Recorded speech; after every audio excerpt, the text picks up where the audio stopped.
متى ترانا ونراك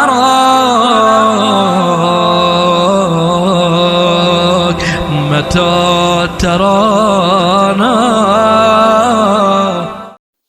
بسم اللہ الرحمن الرحیم.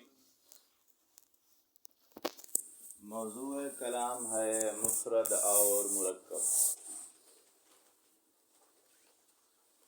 علماء منطق کے نزدیک مفرد کسے کہتے ہیں، مرکب کسے کہتے ہیں، اس کی شناخت، اس کی پہچان کل کے درس میں بیان ہو چکی ہے. علماء منطق کے نزدیک مفرد اور مرکب کا معیار مقام دلالت ہے. دلالت کے علاوہ وضع کے مقام پہ، استعمال کے مقام پہ علماء منطق کی نظر نہیں ہوتی.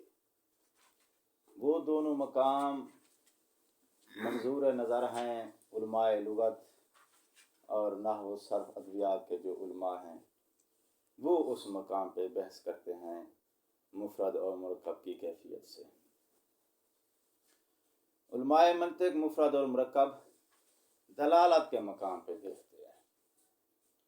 دلالت کے مقام پہ لفظ مفرد ہوگا یا مرکب ہوگا. مفرد کی کیا پہچان ہے، مرکب کی کیا پہچان ہے، کل کے درس میں ہم نے اس کی تعریف، شناخت، ڈیفینیشن بیان کر دی ہے. چیز کی شناخت حاصل ہونے کے بعد اگلا مرحلہ ہوتا ہے اس کی تقسیم کا، اس کے اقسام کے بیان کا. تو آج کے درس میں ہم بیان کریں گے مفرد اور مرکب کی اقسام. ٹھیک ہے، گفتگو کا تسلسل ذہن میں آ رہا ہے نا؟ اچھا.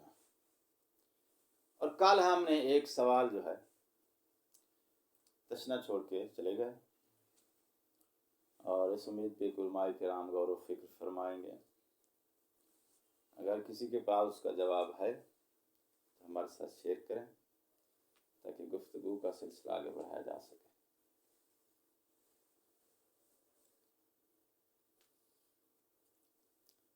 سکوت کو کیا نصف رضا سمجھا جائے؟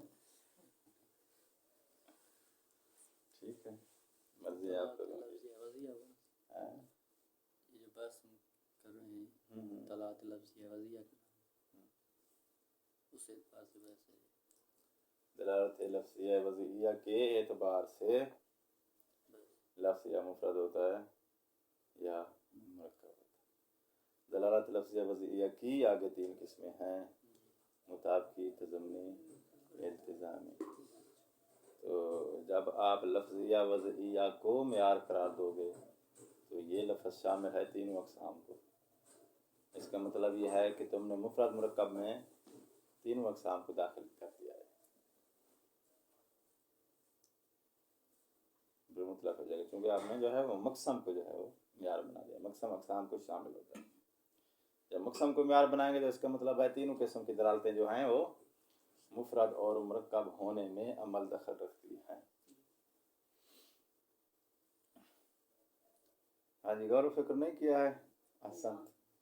یہاں پہ چاہے دلالت اس کی مرکب پر ہو یا مفرد پر ہو، دلالت کے مطابق رہے گی.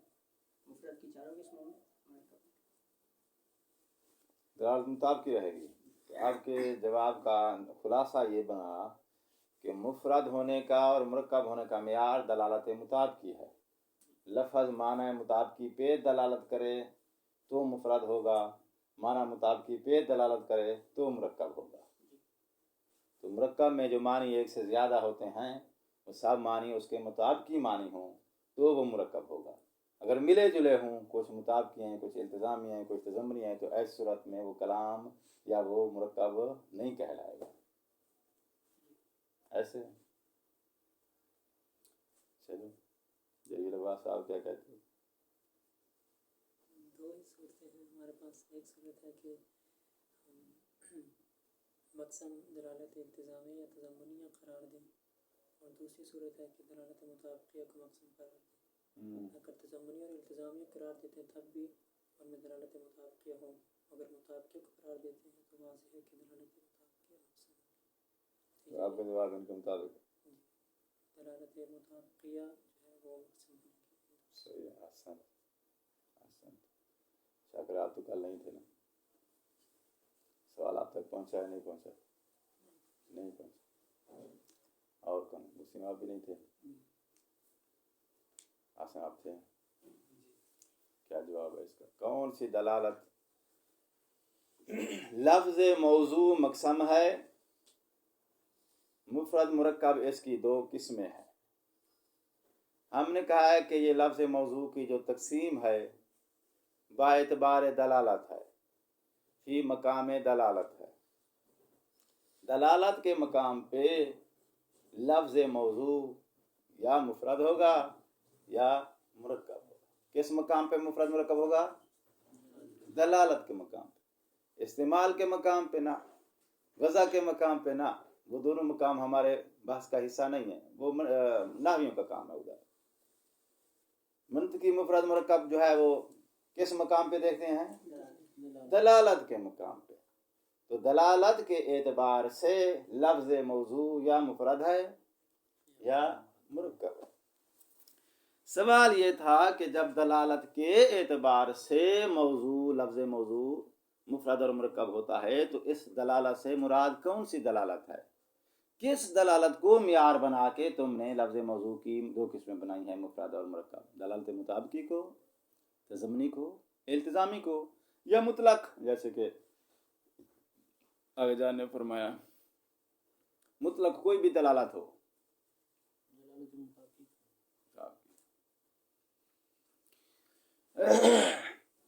जी कुछ लोगों ने कहा है मुतलक, कुछ ने कहा है कि मुताबिक। आप भी इनके साथ होगा। एक मिसाल देता हूँ, ग्राउंड बनाने लगा हूँ ताकि आप जो है फिक्र आजमा सकें।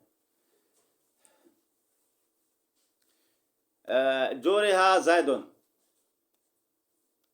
क्या माना है इसका?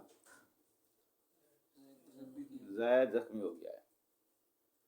अच्छा, जख्मी तो ज़ैद का हाथ हुआ है, उसके जिस्म का कोई एक हिस्सा हुआ है, ठीक है ना? तो ये कौन सी दलालत बनेगी? दलालत तज़म्मुनी बनेगी, ठीक है। अच्छा, जोरहा ज़ैदुन लफ्ज़ जुज़ वाला है, माना जुज़ वाला है। लफ्ज़ के अंदर, लफ्ज़ के जुज़ में, माने के जुज़ पे दलालत की सलाहियत है। मुतकल्लिम ने कसद भी किया है, जुज़ पे दलालत कराने का नहीं किया है? किया है। तो वो चारों शराइत पूरी हैं। जब पूरी हैं तो फिर ये कलाम जोरहा ज़ैदुन मुफरद होगी या मुरक्कब होगी? मुरक्कब कहलाएगी। जब मुरक्कब कहलाएगी तो इसमें जोरहा इस जुज़ ने अपने माने पे दलालत की, ज़ैदुन उसने अपने माने पे दलालत की, मगर दलालत तज़म्मुनी है, मगर दलालत तज़म्मुनी है। ठीक हो गई बात? तो इसका मतलब यह है कि मुरक्कब के अंदर जो मानी थे, एक माने पर मुताबिकी दलालत है, दूसरे पे तज़म्मुनी दलालत है, और आपने दोनों को जो है वो मद्देनजर रखते हुए देखा कि भाई मुरक्कब की शराइत पूरी हैं, लफ्ज़ भी जुज़ वाला है, माना भी जुज़ वाला है, लफ्ज़ का जुज़ माने के जुज़ पे दलालत भी कर रहा है और वो मकसूद भी है। तो ये क्या हो गया? ये लफ्ज़ मौजू मुरक्कब है, मुफरद जोरहा ज़ैदुन क्या है? मुरक्कब है। तो यहाँ आपने क्या देखा? जोरहा की दलालत अपने माने पे मुताबिकी है और ज़ैद की दलालत अपने माने पे तज़म्मुनी है, ठीक है। तो इसका मतलब यह है कि यहाँ पर मुरक्कब के अंदर मखलूत है दलालत। मखलूत समझ गए हो ना? कुछ मानी जो है उन पे मुताबिकी दलालत है, कुछ मानी पे तज़म्मुनी दलालत है। तो इस मिसाल से फिर ये समझ में आया कि दलालत के मकाम पे लफ्ज़ मौजू या मुफरद होगा या मुरक्कब होगा। तो अब ये कायद नहीं है कि भाई वो मुताबिकी हो, तज़म्मुनी हो, इल्तिज़ामी हो, कोई भी हो सकती है। तो मुतलक दलालत में आ रहा है, जैसे क्या कर ने कहा। इस मिसाल से यही समझ में आता है, कोई भी दलालत। लेकिन बात ऐसे है नहीं। मुफरद और मुरक्कब होने का मेयार جو دلالت ہے وہ ہے دلالت مطابقی. دلالت مطابقی، مدلول مطابقی پر لفظ کی دلالت مفرد ہونے کا معیار بنے گی. مطابقی دلالت، ان معانی پہ دلالت مطابقی ہو، لفظ کے جز کی معنی کے جز پہ دلالت مطابقی ہو تو وہ مرکب کہلائے گا. مطابقی دلالت معیار ہے مفرد اور مرکب ہونے کا. تضمنی التزامی دلالت اس کو یہاں دخل نہیں ہے. جب نہیں ہے تو پھر یہ اس مثال کا کیا کریں گے؟ جیسے میں جو رہا کی دلالت اپنے معنی پہ مطابقی ہے، زید کی دلالت اپنے معنی پہ تضمنی ہے، تو یہاں تو ہمیں مخلوط نظر آیا اور مخلوط کو ہم نے یہاں مرکب کہہ دیا ہے. واضح ہو گیا نا بات؟ اچھا، جواب کہتے ہیں کل کے درس میں ہم کہہ چکے ہیں وَيَلْزَمُهُمَا الْمُطَابِقَةُ، جہاں بھی تضمنی ہوگی ساتھ مطابقی موجود ہوگی. جو رہا زائدون، یہاں زائد کے اندر دلالت تضمنی موجود ہے، مگر زائد کا کسی ایک جز کا قصد کرنے کے لیے پہلے آپ کو اس جز کو کسی کل کے اندر مانو گے تو یہ جز کہلائے گا. کل ہٹا دو تو یہ اس کا جز ہی نہیں رہے گا. جب جز نہیں رہے گا تو اس پہ دلالت تضمنی نہیں رہے گی. جز پہ دلالت کے لیے کل کی دلالت وہاں موجود ہونا ضروری ہے، چونکہ کل اصل ہے، تضمنی دلالت اس کی فرع ہے. فرع کی حیثیت سائے کی طرح ہوتی ہے، اصل ہٹا دی جائے درمیان سے تو سائے کا وجود ختم ہو جاتا ہے. تو تضمنی دلالت آپ کو نظر آ رہی ہے جو رہا زائدن میں، ٹھیک ہے، مگر یہ کہ یہاں تضمنی دلالت کے ساتھ مطابقی بھی موجود ہے، کیونکہ وہ اصل ہے، یہ فرع ہے. اگر وہ نہ ہوتی تو اس کا وجود ہی نہ ہوتا. تو مطابقی چونکہ ساتھ موجود ہے تو اس کا مطلب یہ ہوا کہ پھر مطابقی کی وجہ سے یہ مرکب کہلائے گا. با عبارت ثانی اور آسان بنا کے اسی مطلب کو پیش کرتا ہوں. ہم نے کہا ہے کہ جہاں تضمنی اور التزامی ہوگی مطابقی بھی ساتھ موجود ہوگی. ٹھیک، جب ساتھ موجود ہوگی تو اگر آپ کو کہیں مخلوط دلالت نظر آ رہی ہے، مخلوط سمجھ گئے ہو نا، مرکب کی بات ہو رہی ہے، مرکب کے کچھ الفاظ کی دلالت اپنے معنی پہ مطابقی ہے، کچھ الفاظ کی دلالت اپنے معنی پر تضمنی ہے یا التزامی ہے، تو مخلوط نظر آ رہی ہے. کہتا ہے جب مخلوط نظر آ رہی ہو تو تضمنی اور التزامی کے مورد میں اس کے پہلو میں مطابقی وہاں موجود ہوتی ہے. اور مطابقی کے لیے ان دونوں کا ساتھ موجود ہونا ضروری نہیں ہے. جب یہ دونوں ساتھ موجود نہ ہوں تو بھی مطابقی کو جب ہم نے معیار بنا دیا ہے تو مطابقی اس کلام کے مرکب یا مفرد ہونے کے لیے کافی ہے. تو محور چونکہ ہے دلالت مطابقی، لہذا کلام میں مفرد اور مرکب ہونے کا معیار دلالت مطابقی ہے. لفظ کی معنی پہ دلالت مطابقی ہو اور ایسی صورت میں چار شرائط میں سے کوئی ایک شرط ٹوٹی ہوئی ہو تو وہ مفرد ہے. لفظ کی دلالت معنی پہ مطابقی ہو اور چاروں شرائط پوری ہوں تو اس کو ہم مرکب کہیں گے. اگر مرکب کے کچھ اجزاء کی دلالت مطابقی نظر نہیں آ رہی تو یہ تمہاری سمجھ کا قصور ہے، دراصل وہاں مطابقی موجود ہے.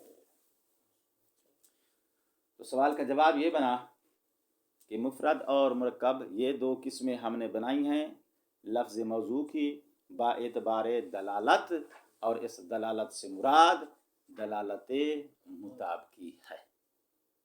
مطلب واضح ہوا یہ نہیں ہوا؟ کوشش کی ہے میں نے اس کو سلیس کرنے کی. آپ لوگوں کا شاید مزاج جو ہے ابھی تھوڑا جو ہے ہم سے منوس نہیں ہوا ہے. ہم سے کیا منطق سے منوس ہونا پڑے گا آپ لوگوں کو. میں چاہوں تو اس درس کو جو ہے وہ سلیس کر سکتا ہوں، یعنی اتنا زیادہ آسان کر سکتا ہوں کہ پھر اس کے اندر استدلال اور اشکال کی حیثیت جو ہے وہ تقریباً نہ ہونے کے برابر ہو جائے گی. استدلال اور اشکال سے گزرے بغیر آپ کو منطق کا نالج تو آ جائے گا، مگر آپ کی سوچنے سمجھنے کی صلاحیت جو ہے وہ پرموٹ نہیں ہوگی. صلاحیت کو پرموٹ کرنے کے لیے لا محالہ آپ کو استدلال और इश्काल से गुजरना पड़ेगा। ये जितनी भी हमारे माहिरीन उलूम हैं सबका यही असलूब है। पिछली किताब इससे क्या थी, मंतिकुल मुज़फ़्फ़र, वहाँ सिर्फ मंतिक का नॉलेज है। इश्काल इस्तिदलाल का जो है वो ज़्यादा बोझ नहीं बनाता, वो हाशिया उससे टफ है।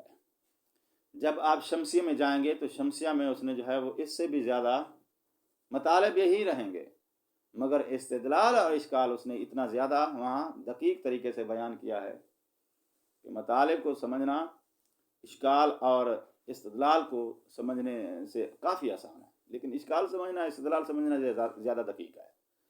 उसके बाद आगे जाएंगे, या तो इशारात में जाएंगे आप अबू अली सीना रहमतुल्लाह अलैह की, या इशारात में आप नहीं जाते हो तो डायरेक्ट ऊपर शमसिया के बाद आप सुल्लम में चले जाते हो। मुहिबुल्लाह बहारी की, वो मुहिबुल्लाह बहारी जो है वो उसने फिर सुल्लम में जाके उसने मंतिक का नॉलेज जो है वो 20% 80% है ही इस्तिदलाल और इश्काल। उसने नजरियात को कोशिश किया कि फूल तोड़ने के बाद फिर जोड़ने के बाद फिर क्या नतीजा निकलता है तुम्हारी नसीब की बात। वहां तक पहुंचते पहुंचते आप क्या बन जाते हैं, आप अपनी फिक्र को इस्तेमाल करने के कारीगर हो जाते हैं।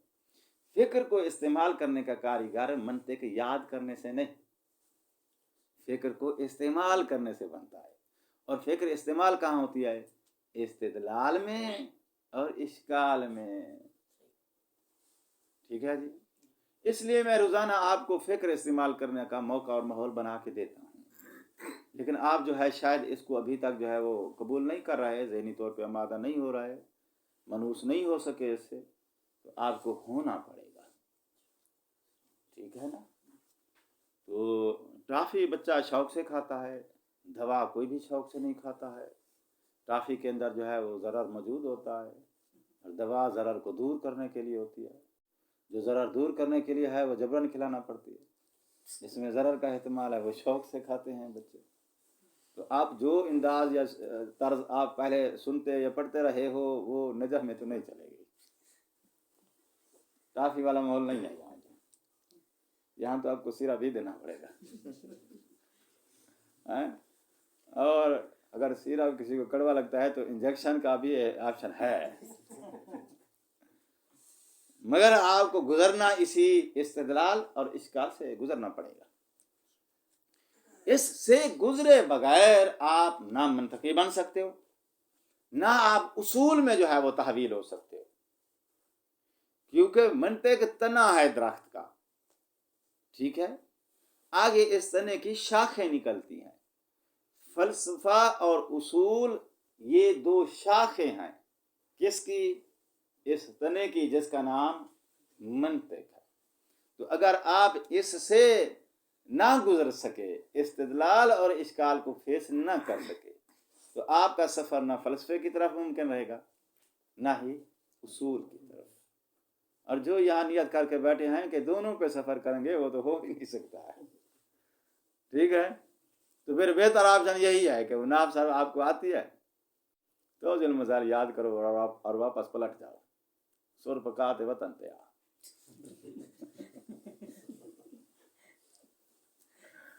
वहाँ सुर जो है मंतिक से ज़्यादा पसंद की जाती है। आज दर्स शुरू किया जाए। कोशिश किया करो, मेरी जो गुजारिशात हैं इनको मिस्दाक फराहम करो, इनकी पाबंदी करो, ये आपकी फ़ायदे की बातें हैं। आज किताब दे दो ना। मुफरद और मुरक्कब की शनाख्त हासिल होने के बाद अगला मरला है उनके अक़साम के बयान का, क्योंकि कानून यह है कि शनाख्त के बाद फिर तकसीम शुरू हो जाती है। हमने मुफरद मुरक्कब की शनाख्त हासिल कर लिया है। मुसन्निफ कहता है मुरक्कब की दो किस्में हैं, मुरक्कब ताम, मुरक्कब नाकिस।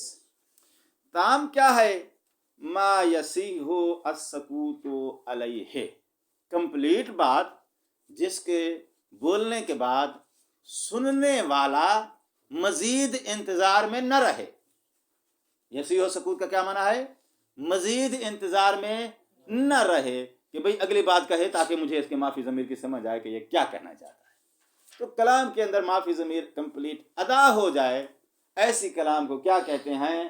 مرکب تام، جس کے سننے کے بعد سامع مزید اس کے بولنے کے انتظار میں نہ رہے اور اس کا معافی ضمیر پورا کمپلیٹ ہو چکا ہو. ناقص کیا ہے؟ کہتے ہیں مد مقابل لے لو، ما لا یصیح السکوت علیہ، جس پر سکوت صحیح نہ ہو بلکہ سامع ابھی مزید انتظار میں ہو کہ اگلا جملہ اگلا لفظ بولے تاکہ اس کی بات کا معنی مکمل ہو. تو ایسی صورت میں یہ مرکب کیا کہلاتا ہے؟ مرکب ناقص. تام اور ناقص یہ دونوں چیزیں آپ نحو میں پہلے پڑھ چکے ہیں، کوئی نئی چیز آپ لوگوں کے لیے نہیں ہے. اشاری صاحب تو جو ہے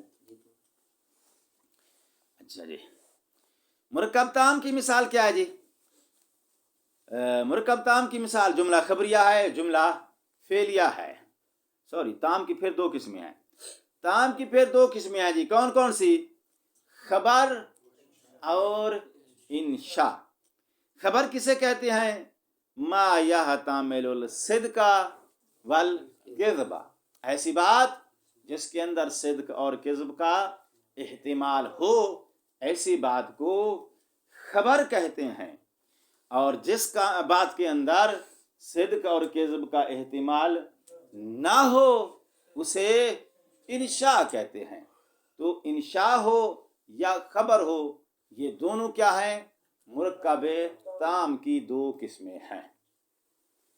قابل غور بات یہ ہے کہ خبر کے اندر صدق اور کذب کا احتمال ہوتا ہے، انشاء کے اندر یہ احتمال نہیں ہوتا ہے. کیوں نہیں ہوتا ہے بھائی؟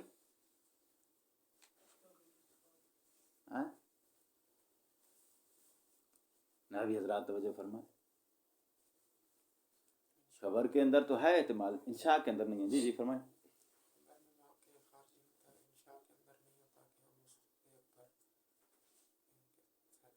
انشاء کا واقعہ خارجی نہیں ہوتا. اگر انشاء کا واقعہ خارجی نہیں ہوتا تو پھر اس کا مطلب ہے یہ بلا مصداق ہے.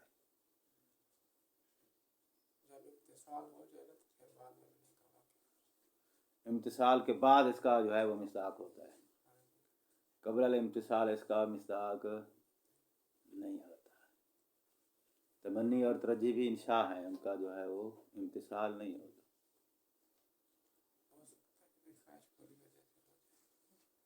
احسنت، اچھی کوشش ہے.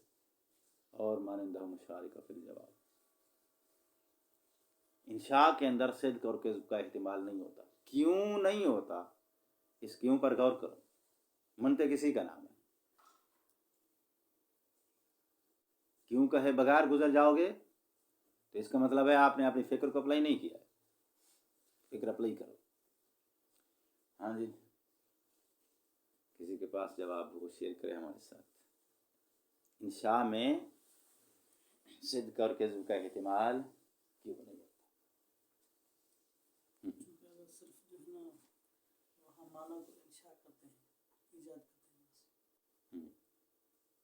معنی کو ایجاد کرتے ہیں، اس وجہ سے اس کے اندر صدق اور کذب کا احتمال نہیں ہوتا ہے. ہاں جی عاصم، تم کیا کہتے ہو؟ قرآن نابین خدا سے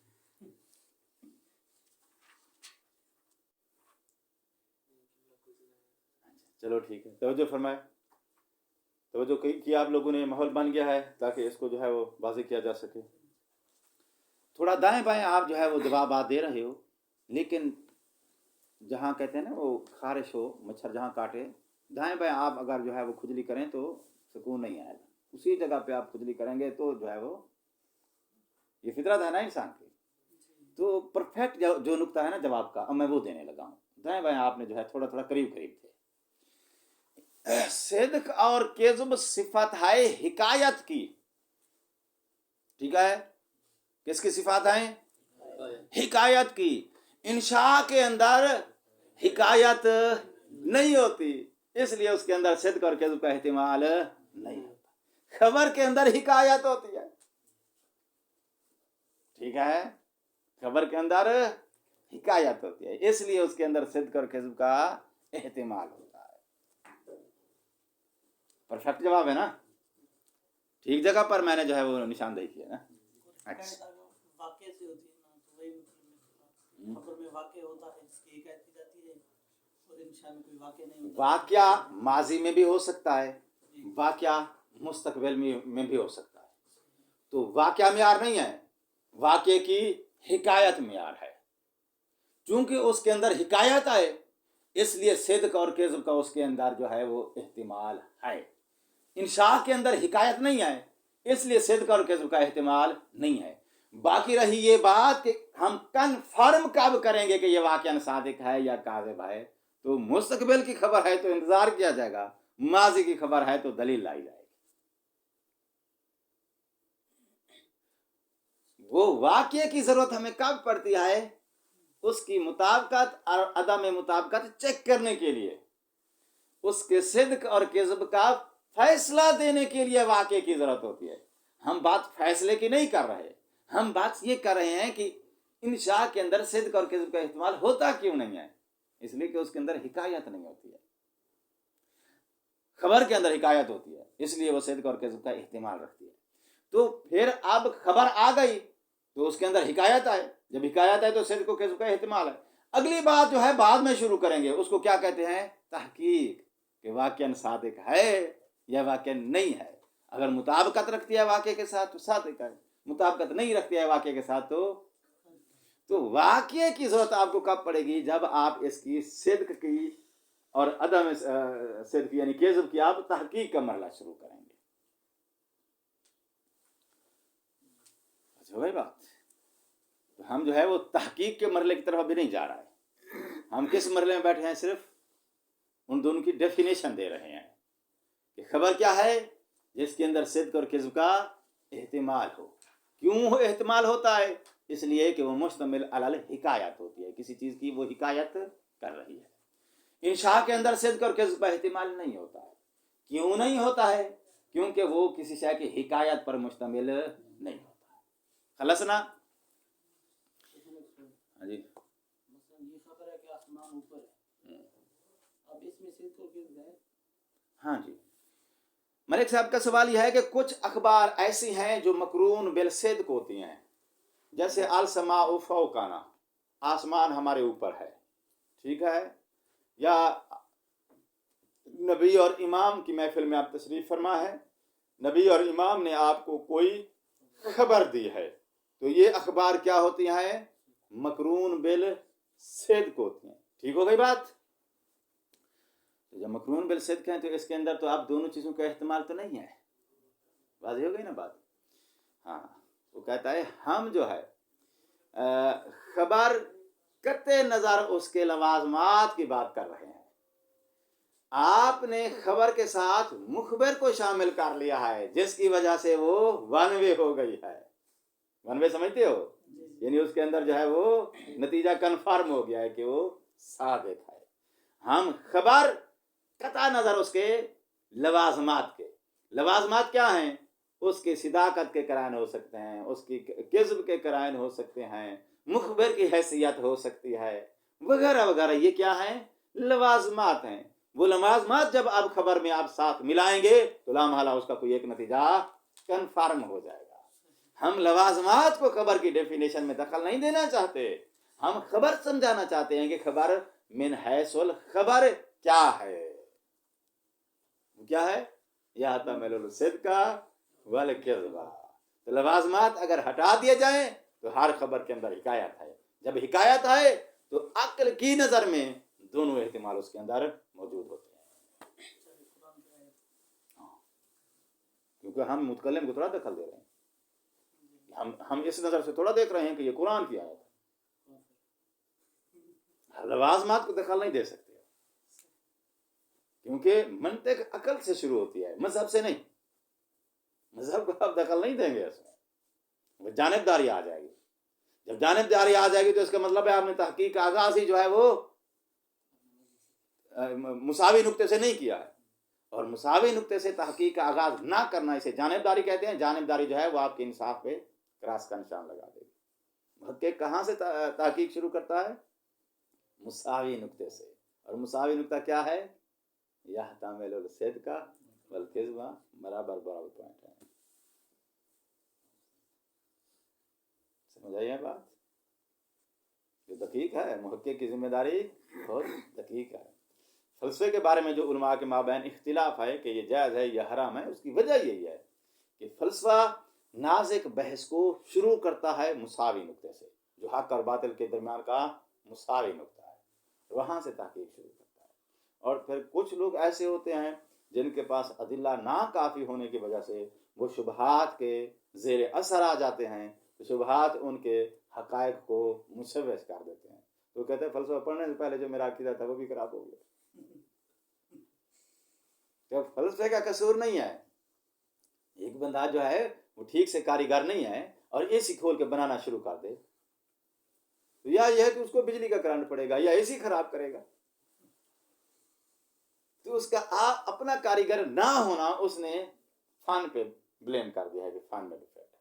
फलसफे का जो फन है उसमें डिफेक्ट नहीं है, लेकिन यह है कि फलसफा शुरू करने से पहले आप पक्के मंतकी हों, आपके पास दलाल को जोड़ने की, समझने की, हद औसत की सारी तशख़ीस होनी चाहिए, ताकि आप शुबहात के असर में न आ जाए। अब मेरे ख्याल फलसफे की तरफ कोई नहीं जाएगा, कोशिश करो यार। जख्म खाने के बाद ही इंसान मुजाहिद बनता है या शहीद बनता है। मैदान मफ्तू है। हाँ जी, इंशा और खबर समझ में आ गए। खबर इन एहतमला अस्सिद्क़ु वल किज़्बु, अगर सिद्क़ और किज़्ब का एहतिमाल हो तो खबर कहते हैं। अय मिन शान ही ये इशारा है मलिक इदरीस साहब के इश्काल का कि हम खबर की उसकी अपनी ज़ाती हैसियत को मद्देनज़र रखेंगे। अन यत्तसिफ़ा बिहिमा, वो मुत्तसिफ़ हो सकती है उन दोनों से, यानी भी अन युकाल लहू सादिक़ काज़िब, खबर को आप सादिक़ या काज़िब कह सकते हो खबर में मिन हैसियत खबर जब उसको देखा जाए, लवाज़मात से कतई नज़र। कल हुआ वो इंशा या वो मुरक्कब ताम जो है वो इंशा होगा। इंशा किसे कहते हैं? जो इन दोनों का एहतिमाल ना रखता हो। अच्छा, मुरक्कब की दो किस्में हैं, मुरक्कब ताम, मुरक्कब नाकिस। ताम की दो किस्में हैं, खबर और इंशा, मुकम्मल हो गए। अब जो है मुरक्कब की ताम के मद्दे मुकाबिल दूसरी किस्म है, वो कौन सी है? नाकिस। नाकिस किसे कहते हैं? जिस पर सामे का सकूत ना बनता हो, जिस पर सामे जो है मजीद किसी और लफ्ज़ के बोलने की इंतज़ार में हो, इसे क्या कहते हैं? नाकिस, मुरक्कब नाकिस। मुरक्कब नाकिस की फिर दो किस्में हैं, नाकिस तकयीदी, नाकिस गैर तकयीदी। नाकिस तकयीदी किसे कहते हैं? इन कान अल जुज़ उल सानी कायदान लिल अव्वल, जुज़ सानी जुज़ अव्वल के लिए कायद हो तो इसे क्या कहते हैं? मुरक्कब नाकिस तकयीदी। और अगर सानी जुज़ अव्वल जुज़ के लिए कायद ना हो तो इसे क्या कहते हैं? गैर तकयीदी। मिसाल क्या दिया जी? गुलाम ज़ैदन व राजुलन फाजिलन व कायमुन फिल दार, ये तीन मिसालें किस चीज़ की हैं? सानी जुज़ अव्वल जुज़ की कैद है। अच्छा, आगे गैर तकयीदी की मिसालें क्या हैं जी? फिल दार, दार जो है वो फी के लिए कायद नहीं है। खमसा आशरा, आशरा खमसा के लिए कायद।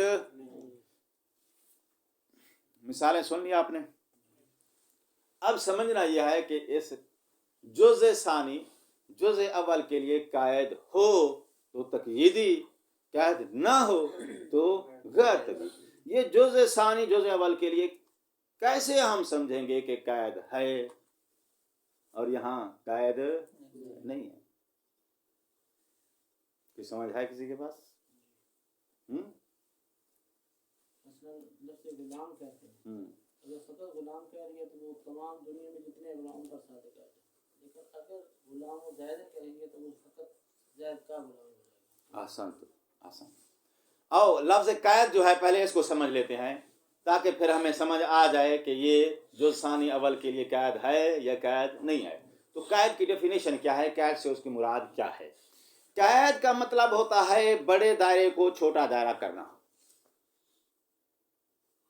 कायद का क्या माना है जी? बड़े दायरे को छोटा दायरा करना, इसे क्या कहते हैं? कायद। यानी उसको क्या बना दिया इसने? मुक़य्यद कर दिया। पहले अरीज था, वसी था, अब इसने उसे क्या कर दिया है, मुक़य्यद कर दिया है, उसके दायरे को छोटा कर दिया है। गुलाम नकरा है, ठीक हो गई बात। दायरा इसका वसी है, ज़ैद का, आसिम का, मलिक का, फलां का, सारी दुनिया के गुलामों को शामिल है।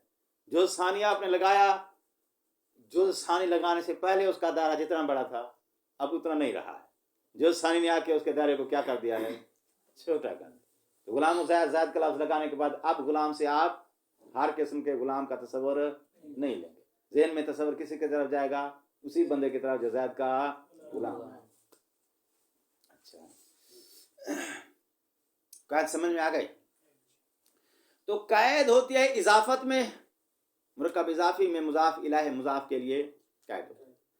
कैद होती है सिफत मौसूफ में, क्योंकि सिफत अपने मौसूफ का दायरा छोटा बना देती है। कैद होती है ज़र्फ में, ज़र्फ अपने मुतअल्लिक़ का दायरा छोटा कर देता है, क्योंकि ज़र्फ को ताल्लुक़ देने से पहले मुतअल्लिक़ का दायरा बड़ा होता है। जब ही ज़र्फ उसके साथ जुड़ेगा, मुतअल्लिक़ जो है महदूद मुक़य्यद हो जाएगा अपने इस जार मजरूर के साथ, अपने इस ज़र्फ के साथ। ठीक हो गई बात। तो क्या समझ में आ गई। अच्छा, कैद मतलब क्या है, कैद का बड़े दायरे को छोटा कर देना, ठीक है। इसको तखसीस भी कहते हैं, इस्तिस्ना भी कहते हैं। तो नहीं फरमाया, क्या कहते हैं, तखसीस भी कह सकते हैं। तखसीस का क्या मतलब है, खास कर दिया है। तो खास जब करेंगे तो पहले वो आम था, दायरा छोटा करोगे तो तखसीस हो जाएगी। तो तखसीस का मतलब ही क्या है, उसी आम के दायरे को छोटा करना। इस्तिस्ना में क्या करते हैं, बड़ा दायरा है, इस्तिस्ना लगा के कुछ बाहर निकाल दीजिए, बाहर निकाल दिए तो अब पीछे दायरा छोटा हो जाता है। वाज़ेह हो रही है बात। तो तक़यीद, तखसीस, इस्तिस्ना, ये तीन लफ्ज़ बोल गया ना। तक़यीद हो गया, तखसीस हो गया, इस्तिस्ना हो गया। ये तीनों लफ्ज़ कहाँ बोले जाते हैं, दायरे को छोटा बनाने के लिए। दायरे को छोटा बनाने को क्या बोलते हैं, तक़यीद। सानी जुज़ अव्वल जुज़ के दायरे को छोटा बना रहा है तो ये मुरक्कब नाक़िस तक़यीदी। अगर उसके दायरे को छोटा नहीं बना रहा है, उतना ही दायरा है, इसके लगाने से पहले उसका जितना दायरा था, इसका मतलब है फिर ये तक़यीद नहीं कर रहा है। तो फिर क्या होगा, ये मुरक्कब नाक़िस गैर तक़यीदी। खमसा आशरा, अशरा लगाने से पहले खमसा का जितना दायरा था, अशरा लगाने के बाद भी खमसा का दायरा छोटा हो गया है। अब छोटे छोटे पाए मुराद होंगे, उतना ही है ना। तो खमसा का दायरा जितना था अशरा लगाने से पहले, लगाने के बाद भी दायरा उसका उतना ही है। फिल दारे, दार जो है फी के साथ लगाने से पहले जो फी का माना है, दार लगाने के बाद भी उसका माना उतना ही है। दार ने फी के दायरे में कोई कमी बेशी नहीं की है। वाज़ेह हो गई बात। तो दायरे के छोटा बनाने को आप मेयार बनाएंगे। अगर सानी जुज़ पहले जुज़ के दायरे को छोटा बना रहा है, उसके मफ़हूम का दायरा छोटा कर दिया है, उसके मसादीक का दायरा छोटा कर दिया है। अगर मफ़हूम का दायरा छोटा किया जाए तो इसे आम और ख़ास कहते हैं। अफराद का दायरा छोटा कर दिया जाए, मसादीक का दायरा छोटा कर दिया जाए, इसे इतलाक़ और तक़यीद कहते हैं। मुतलक़ और मुक़य्यद, आम और ख़ास। कहाँ आती है ये बहस, उसूल में। आम और ख़ास, मुतलक़ और मुक़य्यद, दो बहसें हैं, एक है, दो बहसें।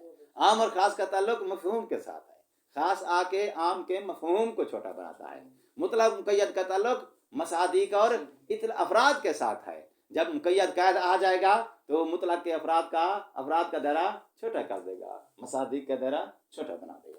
और लफ्ज़ तक़यीद जो इस मकाम पर उसने बोला है, ये शामिल है आम खास को भी, मुतलक़ मुक़य्यद दोनों को, क्योंकि दोनों में दायरा छोटा किया जाता है। अच्छा, वगैरहू यानी इन लम यकुन अलसानी कैदन लिल अवले, दूसरा जुज़ पहले जुज़ के लिए कैद ना हो। कैद ना हो यानी पहले के दायरे को छोटा ना बना रहा हो। जैसे कि ये मिसाल है, व इल्ला, इल्ला से क्या मुराद है, وَإِن لَمْ يُقْصَدْ بِجُزْءٍ مِّنْهُ الدَّلَالَةُ عَلَى جُزْءِ الْمَعْنَى، لفظ کا جز معنی کے جز پہ دلالت مقصودہ نہ رکھتا ہو اسے مفرد کہتے ہیں، اور یہ مفہوماً ہم نے کل مفرد کی تعریف اور شناخت حاصل کر لی تھی، ٹھیک ہے؟ تو چونکہ نمبر آ گیا ہے تو اس نے دوبارہ اس الا کے معنی کو بیان کر دیا ہے۔ الا فمفردن، اگر لفظ کا جز معنی کے جز پہ دلالت مقصودہ نہیں رکھتا ہے تو ایسی صورت میں لفظ کی معنی پہ جو دلالت مطابقی ہے یہ دلالت مطابقی مفرد کی ہوگی، مرکب کی نہیں ہوگی۔